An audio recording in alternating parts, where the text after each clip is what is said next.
Hindi siya nahataw eh. Ang ganda oh.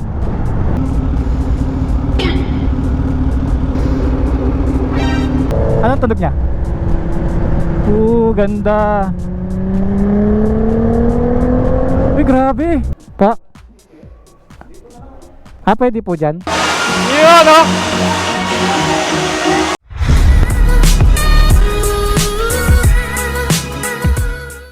ZH2 ulit ang gagamitin natin ngayon. So nilagay ko muna tong Susaima tank bag natin. Siguro chill ride muna tayo kasi manipis na yung gulong ko sa harapan. At ni-ready ko na nga pala itong sniper natin para sa nalalapit na ride ng medyo malayo. Kung makikita nyo, meron tayong front bag na SEC yung brand, tas binilang ko ng stainless na bracket dyan. And then itong bag ng ating big bike dahil patulis siya, no? Yung upuan kasi ng sniper sa likod medyo pa-triangle din, so bagay siya dito. And ayoko naman siya lagyan ng top box, kaya pagdating sa cornering hindi magbago yung pakiramdam natin sa motor. Then all stock pa rin siya. Siguro papalit lang ako ng side mirror. Maganda na yung itsura ng sniper eh. Then bumili tayo ng Tambucho na MBR1 para may adjustment sa kanyang tunog. Ang lupit mo, Brad. Nabuhat mo yan. Kesa nga naman pumidal, umangkas na lang sa tropa, no? Yan o, tropa goals, no? Wag lang sana sumabit yung gulong ng bike sa motor eh, no? Pakadelikado nyan. Wala pa kayong helmet pareho, no? Yan eh, oh.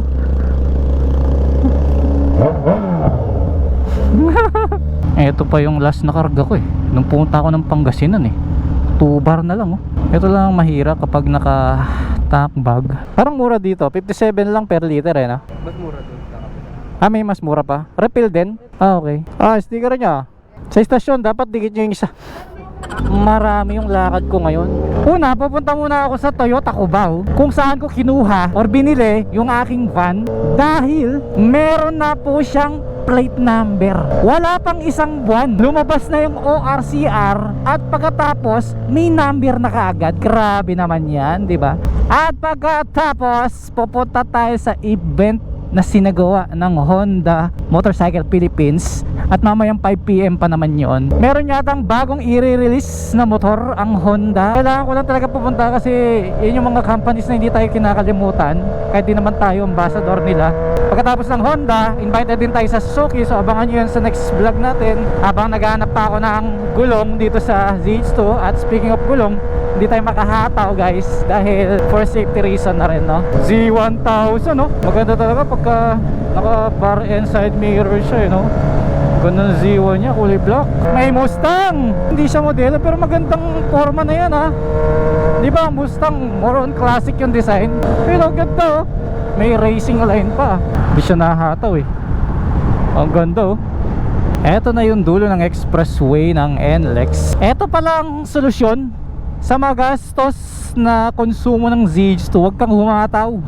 Full bar pa rin yung aking fuel gauge. So kapag pala hindi umaandar ng todo yung bus or yung supercharge niya, hindi siya kakain ng maraming gasolina, no? Hindi siya matakaw. So yan, full bar pa rin ako. Nasa Maynila na ako. Dati kasi ano yun, buwasan na yan ng 1 bar eh. Muntik pa kayo magbanggaan dyan, diba? Dito talaga sa Maynila, iba. Kaya dapat mabagal ka lang talaga. Tingnan mo, sarap pagmotor kapag ka-chill lang, oh.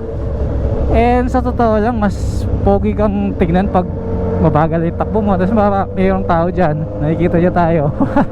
Diba, akas din. Pero pag hataw kasi hindi ka niya masyado makikita. Maririnig ka lang, oo. Pero pwede ka namang marinig kahit first gear, second gear lang eh. Huwag mo na isagad ng 5th to 6th gear. Masarap magmotor kahit na walang destinasyon. Yung mag-ride ka lang na ganyan, yung pumaspas na sa iyo yung hangin, iba't ibang lugar yung napupuntahan mo. At yung konsumo ng gasolina napakatipid pa, lalo't kung 150cc lang yung dala mong motor. Bonus pa kung may angkas ka at may mga kasama kang nagra-ride din, mas masaya yun, no? Lalo na pagdating sa traffic, yung motor nakakalusot talaga. Tulad dito, sarap mag-rev, diba? Kaya lang yung mga nandun sa unahan, pag narinig nila tayong nagre-rev, akala nila mayabang tayo. Kaya ilulugar din natin minsan. Kasi pag tayo ay na-aksidente, pagtatawanan nila tayo. Madali tayong sabihin na mayabang eh, kahit na hindi mo naman sinasadya.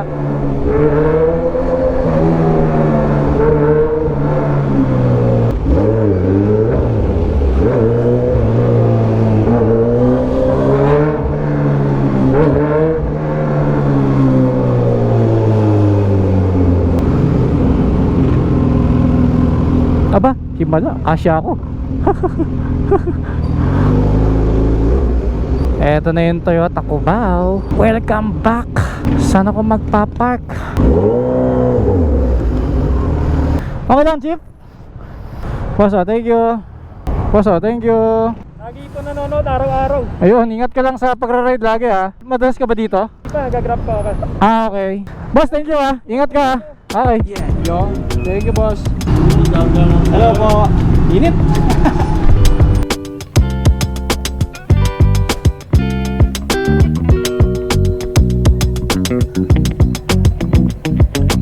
Si Motodick? Ay, di ba? Wala mang isang buwan, lumabas yung plate number, ano? Ganyan talaga, normal. Hindi na matagal na yung 1 month. Wow.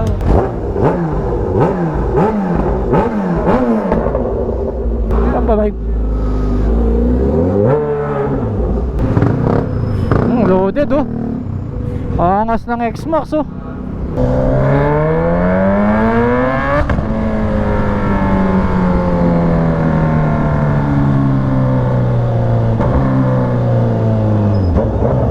Parang Top Avenue rin to.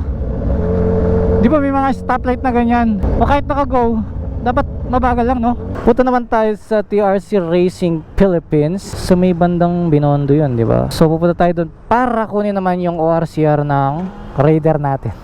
So syempre dahil tapos na yung contract, sa akin na malilipat yung pangalan ng Raider. Kaya hiningan nila ako ng ID para sa deed of sale. Hanggang ngayon di pa ako nagpapagas oh. Ang lupit oh.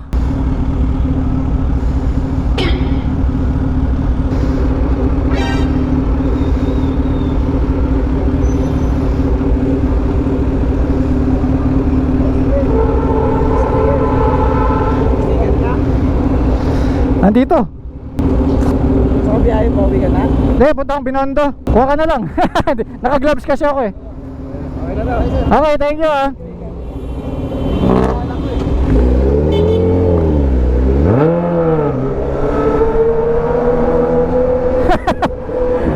Kala ko huliin tayo, grabe.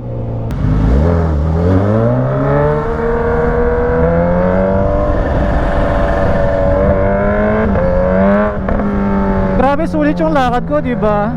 3 lakad sa isang araw. Pero pansinin nyo, puro Maynila, di ba? Kaya yun ang reason kung bakit ako nag-big bike.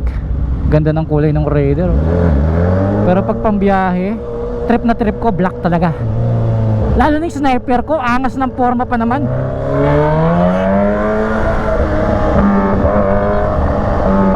First gear lang ako guys oh.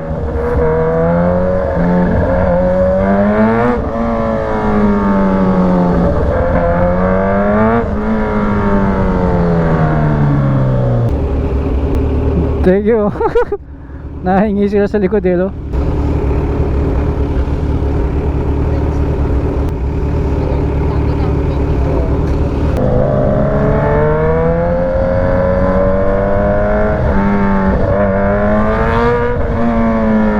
Ayun, dinig na dinig yung sipol, no?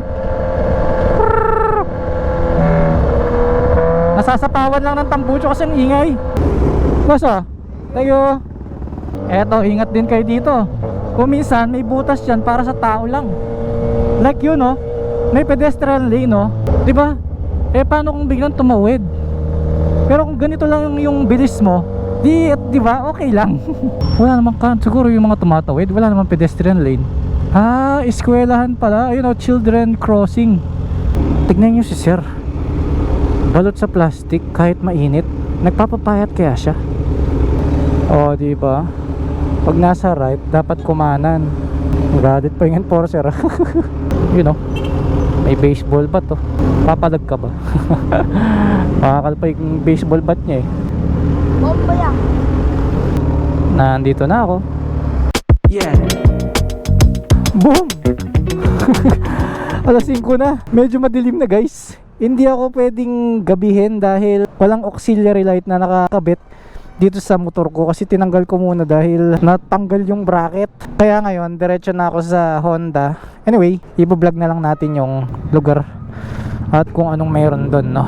So nakuha ko na yung ORCR ng Raider natin. Ganito ang mangyayari niyan. Di ba napalitan na lahat ng piyesa ng Raider, pati chassis, di ba? So magbibuild ulit tayo ng Raider. Dalawa lang naman ang kailangan eh, yung chassis number at engine number. So kailangan lang natin bumili ng block, ganun, head. So madali na yun, di ba? Marami naman nagbebenta ng stock nun eh. Kasi 3 years yung registration nito, di ba? So valid pa siya, meron pang 2 years. Paano kung i-build ko kaya as pang daily, no? Tingin nyo. Kung pang show, sayang din eh, di ba? Eh baka hindi na naman magamit dahil pang show yung bike. Ibalik natin sa stock para pwedeng pan daily. Total, legal naman yung motor, di ba? Tapos kung ano talaga yung kulay niya nung brand new, ibalik din natin sa dati. Kasi dati black red yan eh, red yung mags. Tapos yung decal niya red. Kanina pa ako nabiyahe, hindi pa ako nagpapagas, di ba? Lupit ni Zeds. Matipid naman pala eh, pag hindi mo ginising yung kaluluwa niya. 5:27, di ba? Sobrang traffic oh. Ang daming nangyayari sa kalsada. O, tingnan mo. Yan o, ganyan yung kulay ng Raider ko. Di ba ganda? Babalik ko talaga sa stock. Ay, magbibuild pala ako ng bago. Hindi pala babalik na stock. Pwedeng kumanan dyan pag nag-go. Pwede na yan. Kahit, hindi, naka-stoplight pa yan o. Diretso kayo? Apo. Pwede. O, sige. Thank you, ma'am. Grabe sa Manila. Anong tulay ito?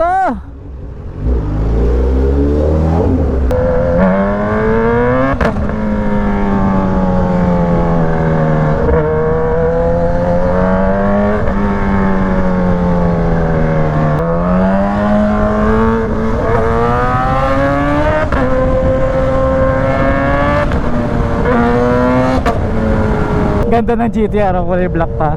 Kitang kita yung taillight niya. Oh, nice. Anong tunog niya? Ganda. Uy, grabe. Gone with the wind. Pareho sila ng tunog ng FJ. Solid naman yan. Welcome to BGC. Yan, ganyan sana yung mga pedestrian eh, no? Ayun oh, may nakita na akong signage ng Honda. Total, late na rin ako. Ay, di ko nabibilisan. Tayo sa parking ng motor. Maluwang naman yung parking nila eh. Ayun oh, ang luwang oh. O, diba? Ay, sa wakas, nakarating din. So guys, sa mga gustong mapanood ang Honda event, stay lang kayo. Pwede po dyan? Dyan po sa gitna? Okay po. Sige po, thank you po. Apo. Ay, sige po, thank you. Ganun po. Opo, 400 pala yun eh. Oh, malalaki kasi no. Sige po, lipat ko po. Yun, special parking po. Social ni ZH2. Thank you po. Kamusta sir? Traffic? Naligaw? Naligaw! Saan ka nakarating? Paikot-ikot ako ng BGC. Nahanap ko yung Niligaw ka ng Waze? Kasi, Waze ka ba o Google Maps? waste of time. Ayun, lagi waste of time talaga yun. Ay sir, picture muna. Ay, sige po. Apo. Thank you po. Hello. Boss, kalukulukan na ka. Hello. Hoy, bakit? Wala eh. Bakit? Kasi classic eh. Okay, sige. Magkape muna or... Sakto. Buta, hindi pa nare-reveal oh. Ayun yung motor oh. Pre, dito ka pala. Sige. Si Red Sweet nandito. Si Broski nandito. Long time no si kami ni Boss. Si Jao. Nice. Si Gretchen ho. Yun oh, may pagkain oh. Grabe yung drone oh. Indoor drone, ang laki. Yun. Yun oh.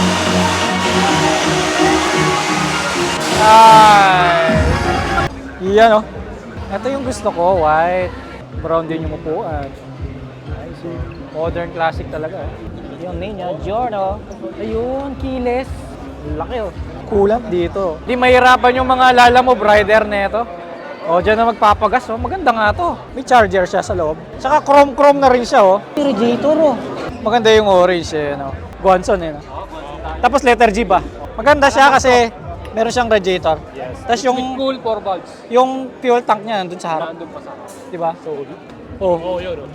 Oh, laki oh. Laki pa ng compartment. Oo. Yung side mirror niya sumusunod sa kulay ng motor. Wow. Ito naman yung mga Giornong naka-accessorize kagad oh. Ito may carrier sa harap, may crash guard oh. May bracket din para sa box. Ito naman yellow oh. Naka-accessories kagad. Nice. So, pwede ng pang show, di ba? May crash guard pa. Yun naman, racing yung design niya. Adeline pa yung nakalagay sa kanya. Oh, palit yung tambucho oh. Ganda nito. CNC mags pa oh. Pati swing arm pala oh. Ito ang cute ng design oh. Windshield oh. Ito yung side mirror. Alright guys, dito natin tatapusin ang ating vlog. At kung nakaabot ka dito, hashtag mo lang Read for Speed at wala mo nang rev ngayon. So, see you next vlog.